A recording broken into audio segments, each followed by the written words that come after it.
Well, hey, welcome back to Country Fried Rock. We dug out a couple of old hard drives, found some of these old episodes from 2009 through 2020, and figured, what the hell, y'all should hear them. Ton of fantastic musicians and bands, many of whom are still out there making great music. I decided to just throw some of these old episodes back out there. They have not been re-edited, so half these places don't even exist anymore. Never mind the URLs, don't even bother. But a lot of these bands really made great music, and I want you to hear it. Dig them up on your favorite streaming service if you can't find them elsewhere, and go see a show if they're still playing. So if you're new to Country Fried Rock, starting back in 2009, this was a syndicated radio show that aired in more than 50 markets across the globe. The structure follows some of the format of older syndicated radio programs, and we left it that way. So we'll bounce around back into the archives and let us know if there's anybody in particular you'd like us to try to dig up off these extremely disorganized hard drives. No matter what, we sure appreciate you being here. You can toss some money in the tip jar, or what the hell, join the fan club. But it's most important that you check out this music. It's all there for you these days on countryfriedrock.com and your favorite podcast app. Tell a friend, smash that follow button, and give us a 5-star rating and review. That hasn't changed, no matter how much my hair color and eyeglasses have. Thanks for being here. Hey y'all, it's Sloane Spencer. Thanks so much for finding all these new old episodes of Country Fried Rock. I've got something completely different available these days called Sleep with Rock Stars. And it all started from a listener comment back in the very early days of Country Fried Rock who said, I slow these down to 75% and fall asleep to them. And I was like, well, over the years I started thinking about it, and I recently started Sleep with Rock Stars. It's the Gen X sleep podcast, and you can find it at sleepwithrockstars.com or your favorite podcast app. Welcome to Country Fried Rock, where we talk with musicians to find out what inspires their creativity. Country Fried Rock, music uncovered. We apologize for the audio quality on this week's radio show. Thanks a bunch for listening. My guest today on Country Fried Rock is Carman of Corduroy Road. Welcome. Thanks for having me. We're glad to have you here. Mark Cunningham of Athens is the first person who told me about you all. Mark's one of those guys, along with a lot of people in Athens, that you get to know just throughout the music scene there, playing shows, and he plays a lot, too, a whole lot in Athens. And, throughout the years, we've just gotten to know him and his bands and, played some shows with him and everything. He's a good fella. We were just chatting, and he goes, I know a band you're like. Corduroy Road, you need to track them down. I tell you what, those are some of our best connections. Way we dig up interviews or things like this, a lot of times are just through friends of ours or people that we know and play with. And word of mouth is, one of our most powerful weapons.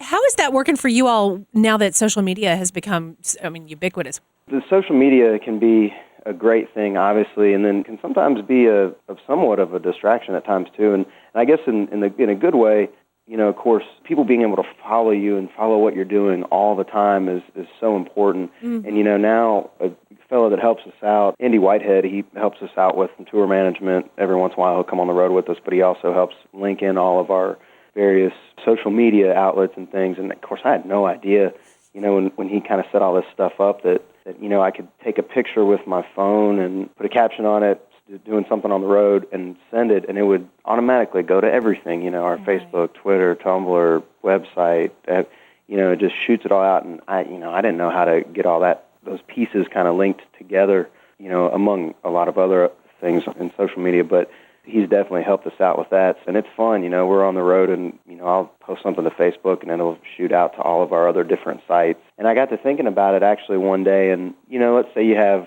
1,000 Twitter followers, and you have a couple thousand Facebook followers, and then a couple hundred people or whatever, 1,000 people on your email list. Those aren't necessarily all the same people, Just being able to disseminate one snippet of information and getting to all of those different people, it can really help broaden the information that you're trying to put out there rather than just tweeting something or just posting something to your Facebook. Because like I said, there is some overlap, obviously, on a lot of those, but, they're not necessarily all the same people on all those different sites. People are always saying, you've got to reach fans, whatever, wherever they are. And that's one way to do it. But how does that work for you all, just in the last few years, how things have changed for you as a band? Getting information out via the internet and social media is so much different than actually getting information out through connections you're making with people, just personal one-on-one connections. And, we've always found that the best way to do that is just to grind it out on the road and meet people and talk to people and hang out with folks. And some of our, I guess, most avid and loyal fans are not necessarily ones that, might have found us on Facebook or something. It's the ones that, we talked to after a show, ended up having a beer with or something, and then, they let us, crash on their couch, and we got up in the morning and cooked them breakfast, or the people that, busking or something on the corner, or somebody we meet on the side of the road just walking down the street, said, oh, my grandpa used to play fingerstyle guitar. Sometimes those kind of more intimate connections are a lot better than somebody that would just maybe stumble upon your music online or something. I got a question about busking. Where has that worked where you haven't gotten run off or arrested for it? I'll tell you, Knoxville is a great place to busk in a market square, I think is what it's called. And they actually encourage it, from what I understand, the city that is. It's totally legal and allowed. And in 2009, 2010, when we were touring full-time, where we had kind of packed up and quit our jobs and jumped on the road full-time, it's not easy, and often just to be able to get a little money for dinner or lunch or something the next day, Elijah and I would go out and bus. We always did real well in Knoxville.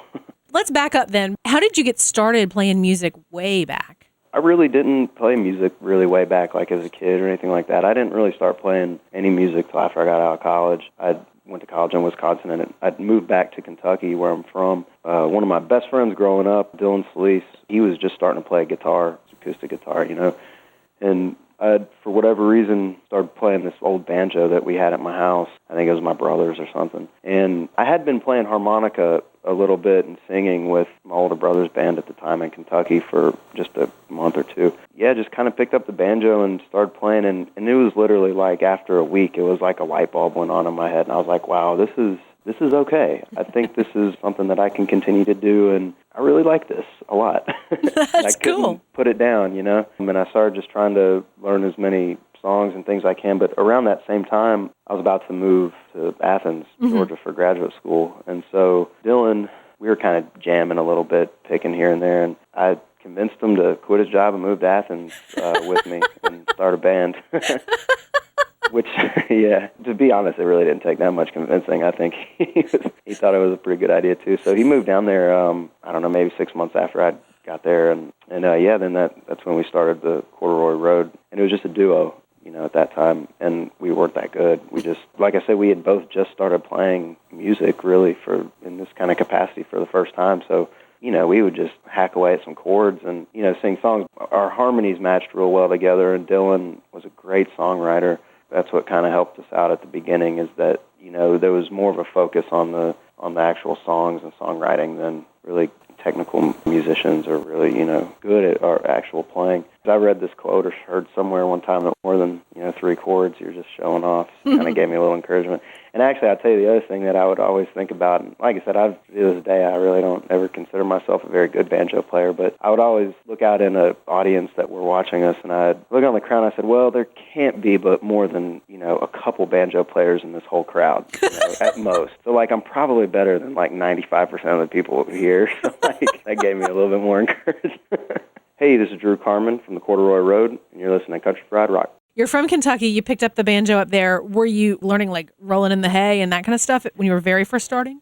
I was a little more interested in old-time clawhammer style banjo, playing old-time music, and that's really kind of what I started learning first. And I struggled with that a little bit, whether I wanted to play more bluegrass style or more old-time, and I kind of leaned a little bit more toward old-time, because it was a lot more looser form of playing, and it didn't have to be technical, It didn't have to be clean, and I linked up with Elijah, our bass player. Then it was like a flood of old-time music. He's in an old-time band here in Athens called Jumpin' Jesus Christers, and he plays at fiddle conventions, and he's just this wealth of knowledge of old-time music. I've literally sat around a campfire with him and played 7 hours straight without playing the same song twice. Meeting him and then getting this whole-time music, it was again, another life. This is amazing stuff. Being from Kentucky and that kind of thing was a influence, on playing bluegrass and old-time and roots music. But, it's more of, I think, just the people that I've met that have, like Elijah, that have influenced me more than anything.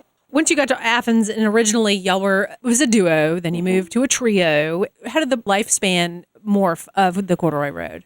Well, really great, but it wasn't a very big sound. And then when we started to record our first album, our first proper album, we had a little EP that we did as a duo, but when we first started trying to record our first proper album, we linked up with a few just music friends of ours to sit in with us as it started out. One of the guys, Ethan Payne, plays in a band called Easter Island now. He played bass with us right there at the very beginning, and then John Cable was playing drums. These were the guys that we just brought in, friends of ours that were just going to sit in the studio session with us, but then they started kind of coming on the road with us, and it was a slow process. We never ended up releasing that first album. We linked up with this kind of upstart record label at the time who wanted to re-record the whole album with John Keane, which, that's just taking it to a completely new level at that point. So, we kind of solidified the lineup a lot more with our next bass player, Tim Helms, and then, John was still on the drums, so it was a four-piece that we got in and recorded with John Keane. I mean, that was a ridiculously crazy experience. It was awesome. It was a little intimidating. The only other recording we'd ever done was in a basement, Right.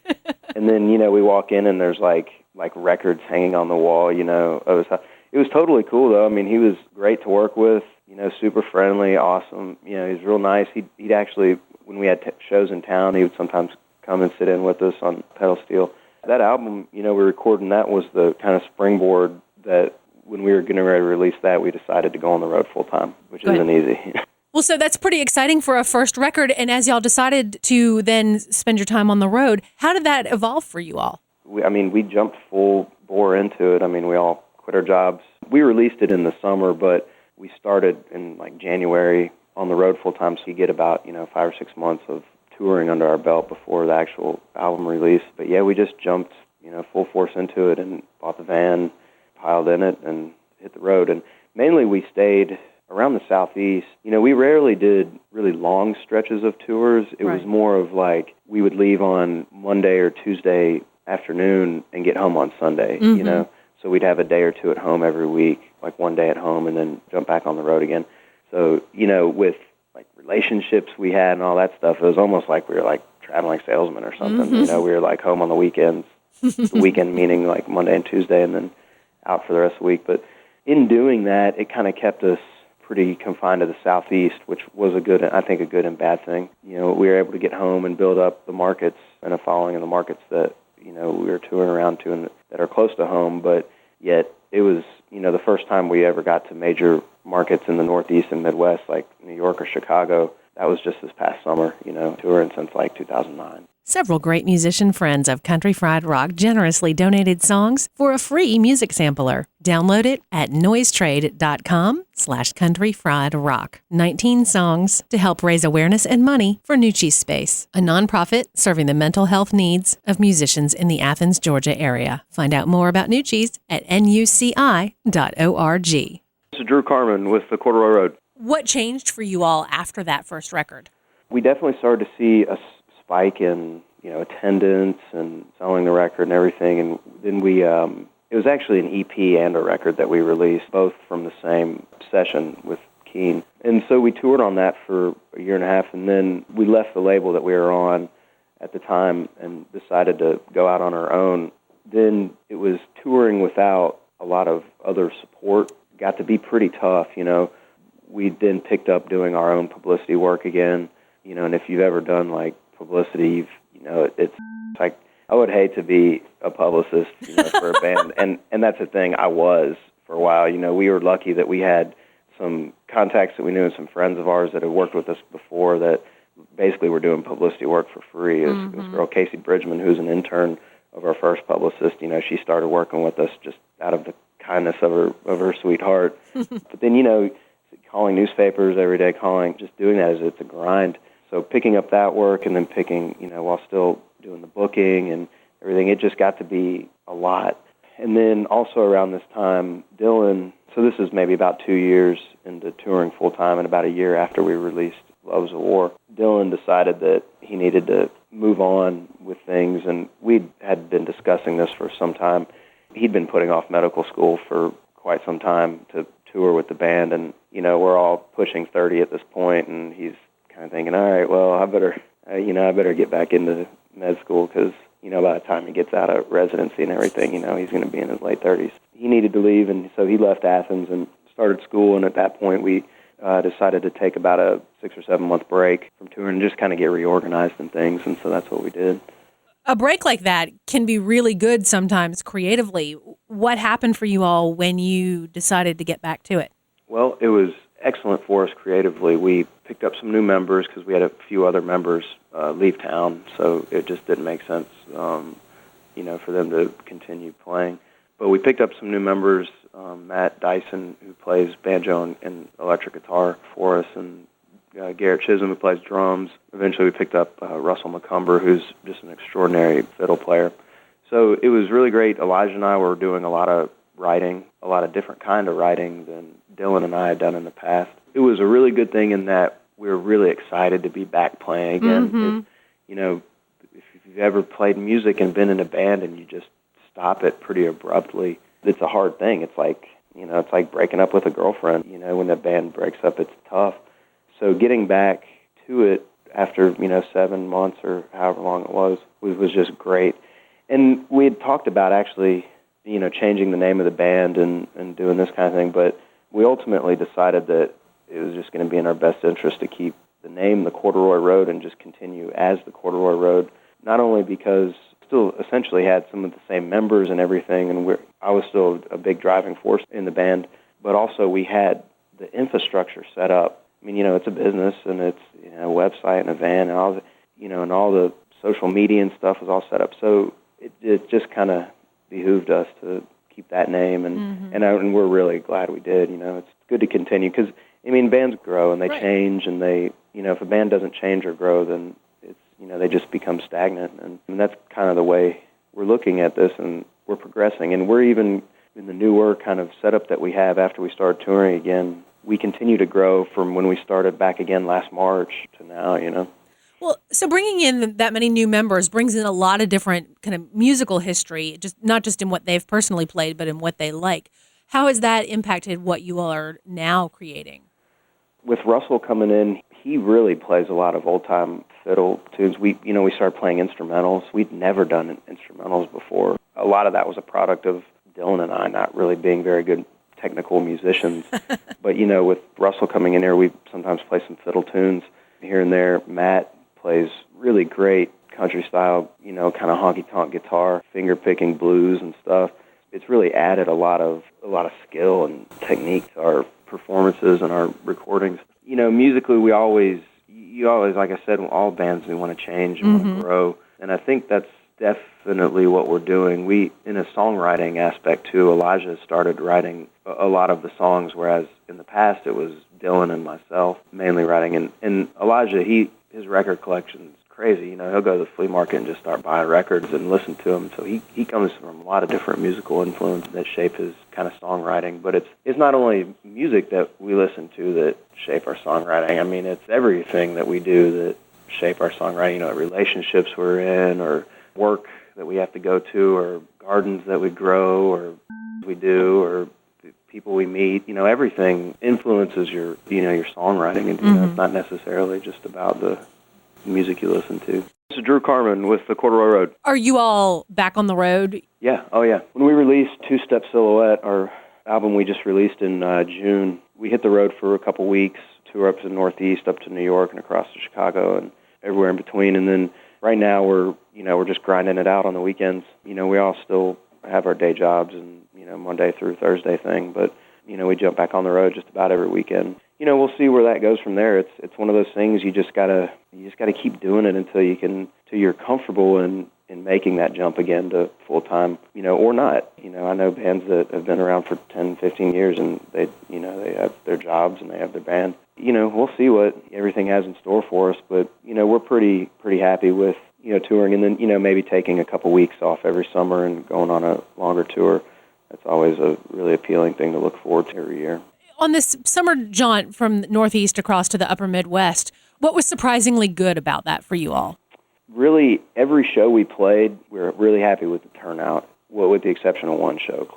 But fortunately, we had New York and Chicago on bookending that, so on either end of it, so that was great. But something, we played up in the Midwest in Chicago, and it was amazing. The show was packed. Like, it really energized us a lot. So just getting into new markets and seeing new faces and seeing people are really digging what you're doing, it was really energizing. When you're going into a new market like that, are you all on a bill with someone else, or was it a smaller club with just y'all? Most of the time we were playing at just smaller clubs, and it was just us, and, we had to get the word out via, our publicist or our social networks or, calling people we knew or whatever and telling them to bring all their friends and that kind of thing. When you're playing throughout the Southeast, especially when you've had a chance to kind of build markets in different towns throughout a region like that, what do you find keeps building for you in places where you've played repeatedly? It's really important for bands like us that are just regional bands that tour and sometimes get out of their region, that for us to really get into a more popular consciousness in a larger market, we have to play our own shows there, of course, and then also get on support slots with bigger bands. I mean, you can go play a city and you can play it every 2 or 3 months, and over the course of 2 years, you might get in front of a couple hundred people, different people, You play one show opening up for a more of a national act, and there's that couple hundred people right there in that show that you're getting in front of. Doing that, and then also being able to get your album out and having good representative music to give to people that are liking what you're doing. And we've kind of changed the way we do our booking recently. Is we still play smaller bars, smaller clubs, smaller festivals, that kind of thing in the Southeast, but we've kind of decided to focus on getting into larger festivals and then also getting on support slots in a lot of markets that we know we can be good support for a band that's coming through. We can tell them, hey, look, we're good for 100 people to come see us. This is definitely going to help us out and help the ticket sales there too. That's been important. And yeah, we actually have a really awesome show coming up with the Reverend Peyton's big band. That's going to be great. Yeah, I'm so excited. I've been following those guys, all their albums since, like 2006 or something, or 5. You talk about road warriors. We're really, really excited about that. Well, so you mentioned festivals a little bit. There's all kinds of kind of vibes to different festivals. When you have been at a festival, large or small, that had a lot of positive response for your band? First one that pops into my head, and I've always said this is one of the best festivals that I've ever been to, and I've been to it as a fan, someone going to see music, but then also been a performer, was Bristol Rhythm and Roots. They treat all the artists so well, and all the people that are there are just really excited about all the bands that are there. They have regional bands, local and regional bands playing right next to, larger touring acts, and everybody's mingling. There's artist parties and stuff. That's certainly by far one of the most memorable festival experiences, I've ever had. I think it was like 2009 or 10 when we played. It was great because all our buddies were there, all the guys that we see on the road all the time and kind of cross paths with while we're playing, all the other regional bands that are touring around. And it was just a really good chance for everybody to just kind of meet up and catch up one weekend and play music. That's, exactly what we did. It was great. I'll tell you another thing that we really enjoy. We do a whole lot of really small local festivals, street festivals, and, things of that nature, like beer tastings, outdoor beer tastings or stuff like that. And those are always real positive events as well. Clubs all the time, not everybody's in the best mood, in the bar. You can have some drunk people who are not being very cool or whatever. But at these little small festivals, and another thing, at weddings, too. Those are great because everybody's always happy. And everybody's there to have fun. And then, you don't always necessarily get that, playing just like the bars and clubs and stuff. So those are always good experiences, too. Hey, if you dig what you hear here, you can check it out some more at thecorduroyroad.com. Well, so if y'all get to catch up with some other bands who tend to be on the road that are buddies of yours, who do you like to be able to cross paths with? I'll tell you, when we're really touring full-time and, we were running into all these folks that we were always playing with, guys like, we did a lot of shows with Paleface and Ian Thomas. He was always a good friend of us. Packway Handle Band, we play with those guys all the time. Of course, those are local friends of ours. We actually just saw a couple months ago, Holy Ghost Tent Revival came in town. They crashed over at our place and hung out. The bands like that you just make these connections, and they're playing kind of, the same kind of similar music, but they're all just great folks that are doing the same thing, and they know what it's like, road, and you can crash with them or they crash with you, and it's nice to have that just little bit of comfort because they know exactly what it's like. And yeah, 6 guys, absolutely take a shower, take turns. I know how it's nice to get a shower on the road. Come on over, hang out for a little while. I'll cook some dinner for everybody. that's exactly a really important thing about being on the road, making those connections. They just released, I think, their new album, Holy Ghost did. They're doing fantastic. I don't really think there's really a magical formula to make anything happen. It's just grinding away. We're definitely going to try to focus next year in 2013 on the festival circuits. When y'all are in the van together, what can you agree on? Usually it's driver's choice. Yeah. We pretty much all have similar tastes in music, and there's nobody that's going to put on death metal really. Although I will say that, sometimes when we're coming back from a show or driving somewhere else and it's 3 a.m. and you've got to stay awake, the windows get rolled down and Wu-Tang gets turned on all the way up. Well, so what would be someone that all of you would be like, yeah? Whenever we play Shovels and Rope, Everybody's like, yep, turn it up. Fantastic as well. Definitely one of my favorites right now. What's working for you all in getting your music out to people in terms of digital or physical? We do a lot of physical sales. I mean, our digital is people download for sure, but what will happen is we'll go play a show, and I think people just really like the energy that we have in a live show, and so they'll immediately come up and get a physical album. And we sell for like $10 or something. We've had people come up, just like, oh man, that was great, and let me buy a CD, and they pull their wallet out and they're like, oh, I only got $5 on me. Hey man, take the album, burn it for all your friends. Like, here, just do it. Like, that's the most important thing for us, is just to get it out there. And I'll tell you what's really helped is we got a Square, one of those things you plug into your phone. Oh my gosh, it's so easy, and it almost doubles our sales because everybody has a card on them. Tell people that, like, hey, if you don't have cash, like, we definitely take. That really helps a lot. It changes everything. When that thing came out, like, right before our album came out, I swooped up that Square quick, and it's really reasonable, the rates and everything. It's so easy and right there. Hey, this is Drew Carman from the Corduroy Road, and you're listening to Country Fried Rock. What other kind of merch does well for you all? Our T-shirts do pretty good. We've got 1 or 2 T-shirts that we sell. We had a pretty cool thing we did on our last tour. We got a local artist to do a poster for one of our songs, not like a show or the album or anything. It was actually like a poster for the song, like telling the story of the song. Neat. Yeah, he's a local tattoo artist, and he does comics and stuff, and it's kind of like a, those old Indiana Jones posters, or like, where it's like the hero standing there and his girlfriend's on one side and the villain's on the other side, and the stuff is all around it. But it's like a cartoon. It's like a comic, sort of. But anyway, he did it for My Dear Odessa, which is a great story. It's about this guy who is out hunting, and he stumbles upon a meth farm, and has to shoot. And the cop and the meth farmer are there, kind of in cahoots, and he has to shoot the farmer, and then he's on the run from the law. It was a good poster, and we sold that on the road for that tour that we did. That's a great idea. Mike Groves, great artist. If you ever want to check his website out, it's poofbird.com, poopbird.com. Yeah, and you can see the poster if you go to our store. We've got a nice run-up in Charlotte and Winston-Salem. Yeah, we got a show with the Steve Canyon Rangers at the Neighborhood Theater. Oh, very nice. December. It's going to be awesome. That'll be a fantastic pairing. It's going to be killer. Good stuff all around, and I'm glad to get to talk with you, Drew. Take it easy. Oh, yeah. Thanks for talking. Country Fried Rock. Find the full playlist from this episode on countryfriedrock.org. Check us out on iTunes. No music, just talk. Our theme music is from The Full Tones. Our Country Fried Rock stinger is from Steve Soto and the Twisted Hearts. Country Fried Rock. Copyright 2012 by Lilypad Productions. All rights reserved. Ever he been helping us some country fried rock.